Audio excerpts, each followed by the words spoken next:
त्या कामामध्ये आमची लोक उभे राहतील आणि ते व्यवस्थित काम होते ते बघते. जर असे गावात बोगस कामं चालू त्याच्या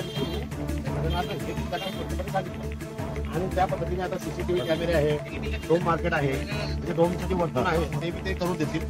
ते मी त्यांना सांगितलं. स्ट्रीट लाईट स्ट्रीट लाईटचे जे पोल आहे हे बी करून देतील. फक्त माझी त्यांची भोगोटा पावतीच्या बाबतीत मला माहिती नव्हती म्हणून मी त्यांच्याविषयी ते बोललो नाही. ते मी त्याच्याशी बोलतो कारण भोगोटा पावती तर त्यांना लावावीच लागेल आज उद्या. आणि महत्वाचा विषय काय आहे की आता आहे दसरा आणि दिवाळी. तर दसरा आणि दिवाळीमध्ये हे जे काही चाललेलं आहे हे काही योग्य नाही आहे. पहिली गोष्ट तर भुसावळ शहराचं वातावरण दूषित करण्याचा हा प्रयत्न आहे. भुसावळ शहरामध्ये जर चांगल्या पद्धतीने सर्व चाललेलं आहे तर या ठिकाणी काही राजकीय पद्धतीने एक डिवायडर टाकून एक सामाजिक डिवायडर टाकलं जाते आहे. म्हणजे आणि समाजामध्ये जाती त्याही परिस्थितीमध्ये आपण चुकीचा पाऊल आपण उचलायचं नाहीये. व्यापारी जे आहे त्यांना समजवण्याची जबाबदारी माझी आहे. त्याची चिंता करायची गरज नाही. किती आले तरी आता त्यांना जर उपोषण मांडायचं होतं किंवा काही करायचं होतं त्यांच्या काही मागण्या असतील तर त्यांनी जे इथे उपोषण सुरू केलं पहिले ते चुकीचं आहे. ते करायला नको पाहिजे होतं. तुम्हाला जर करायचं आहे तर नगरपालिकेजवळ करायला जाऊन मागण्या तुमच्या कोणाची आहे नगरपालिकेची आहे तर नगरपालिकेची करा. तर त्यांनी जाणून बुजून इथे केला आणि गावातल्या काही व्यापाऱ्यांची इच्छा नसताना सुद्धा दुकानं बंद केले. त्याची सुद्धा माहिती माझ्याकडे आली. भानगडी सुद्धा झाल्या त्याच्यामध्ये. तर या पद्धतीचं जे कार्य आहे ते आपल्याला काही मान्य नाहीये. आणि आपण सांगितलं किंवा शांतता ठेवा. जर शांतता ठेवसाल तर तुमचंही भलं राहील त्यांचंही भलं राहील. बाकी परिस्थिती आता सध्या वाईट आहे. बेरोजगारीने लोक परेशान आहे आणि कोणाच्या पोटावर मारू नका. पोटावर मारलं तर कोणी ऐकत नाही. आता आपण बघतोय की पोटावर मारल्यामुळे बेरोजगारीमुळे नेपाळ सारखं देश पुरं हे होई गेलं. तर हे तर भुसावळ आहे आणि मला असं वाटतं की मग महाराष्ट्रात सुरुवात होईल तर भुसावळपासूनच होईल असं वाटतंय. माझं स्पष्ट मत आहे की मी मुख्य अधिकाऱ्यांशी बोललो आहे. मी सर्व व्यापाऱ्यांना कपडा मार्केटच्या व्यापाऱ्यांना सुद्धा बोलेन. कपडा मार्केटमधल्या व्यापाऱ्यांचं काही जास्त म्हणणं नाही आहे. माझी माहिती जी आहे ते त्यातले काही 5-7 लोक असतील पण यांना सर्वांना दुकानं मी दिले आहे आणि हे सुद्धा रोडवरच होते तुमच्यासारखे.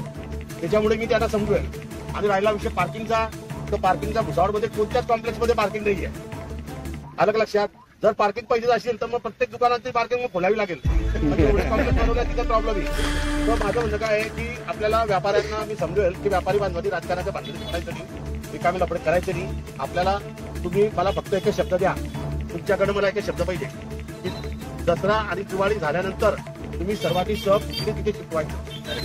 हे तुम्हाला तुमच्या शब्दाखातीर मी त्यांना शब्द देईन आणि त्यांनाही माहिती आहे आणि पुऱ्या भुसावळला माहिती आहे की मी शब्दाचा पक्का माणूस आहे आणि मी शब्दावर चालेल. मग त्यावेळेस मी तुमचं काही ऐकणार नाही. पूर्ण करून द्याव्या तरच आम्ही जाऊ. हो त्या मागण्यात एवढं पण आम्ही लिहिलेलं आहे त्यांनी पूर्ण करून द्याव्या तरच आम्ही त्या ठिकाणी जाऊ. ते म्हणजे हे नंतर करून देतो नंतर कोणी आजची तास घेणार नाही. तुम्ही आता आलेले 8 मागण्या ज्या आहे 8 पैकी एक द्या. या 7 मागण्या तुमच्या झाल्या तर 8व्याचा विषय देणार आणि नवीन जागेवर जाण्याचा. बरोबर आहे. म्हणजे आधी हा दसरा दिवाळीचा विषय पण म्हणजे 6 मागण्या आहे तुमच्या. या 6च्या 6 मागण्या तुमच्या पूर्ण होतील. त्याची चिंता तुम्ही करायची गरज नाही. आपण करू. आता काही लोक कसे आहे वेगळ्या वेगळ्या पद्धतीचे तुम्हाला उचकवतील त्यांना उचकवतील. आला लक्षात दोघे बाजूने उचकवतील आणि ते त्यांची पुढे शिकायला बघतील. पण आता सणासुदाचे दिवस आहे. भुसावळात शांतता पाहिजे एवढंच माझं मत आहे. तुम्ही चिंता करू नका. या 6 मागण्या तुमच्या पूर्ण होतील. त्याची चिंता न करता आपण दिवाळीनंतर लगेच तुम्ही तिथे सुद्धा तयार ठेवा. कारण याला जरी आता त्यांनी वर्क ऑर्डर जरी काढली आहे तर आता फक्त कशाची वर्क ऑर्डर काढली आहे तर कॉन्क्रिटीकरणाची. अलग तर कॉन्क्रिटीकरण आणि हे जे वरचं डोम आहे हे तयार करायला आणि त्याला तुमचं हे जे क्युरिंग आहे क्युरिंग सुद्धा त्याला 15 दिवस लागतील. तर यांना करायला तयार करायला मला आता आज त्यांनी जेसीबी आणलं. तुम्ही दुपारी मी 12 वाजेला फोन केला तर तिथे जेसीबी आलं. लक्षात. तर त्याच्यानंतर आता माझं मत आहे की तुम्ही हे जे आहे हे उपोषण मिटवावं. मुख्य अधिकाऱ्यांशी माझी चर्चा झाली आहे. चिंता करता कामा नाही. आणि मी तुम्हाला शब्द देतो की या साईच्या मागण्या तुमच्या पूर्ण होतील. मग त्याच्यासाठी जर उद्या लढायची गरज पडली तर तुमच्यासाठी तुमच्याबरोबर मी उपोषणाला बसतो.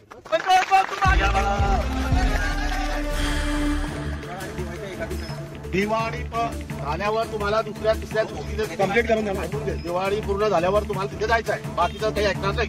हे नाही ते नाही. या 6 मागण्या तुमच्या पूर्ण करून देतो. बस दिवाळीनंतर 4 दिवस धंदा असतो. कुणी असो. दिवाळी झाल्यावर तुम्हाला दिवाळी झाल्यावर 4थ्या दिवशी तिथे जायचं आहे. बस बाकी काही ऐकणार नाही. काही मला माहिती आहे ते सांगायचं नाही. दिवाळी झाल्यानंतर 4थ्या दिवशी. मग बाकी तुम्ही चिंता काय करता ऐकू घ्या. पहिलं जर दुकानात बसलाय मी तर तरी मी तुम्हाला फक्त दुकान बांधून देईल. काय कारण आपण बरेच ठिकाणी आगे बढ़ो, तुम आगे बढ़ो।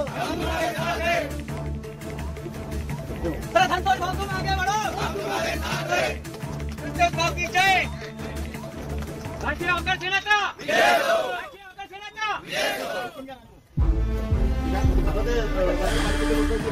त्यांचं काय नाही, या इथे घेऊन या. आपल्या भाऊ आले का? संतोष भाऊ तुम आगे बढ़ो.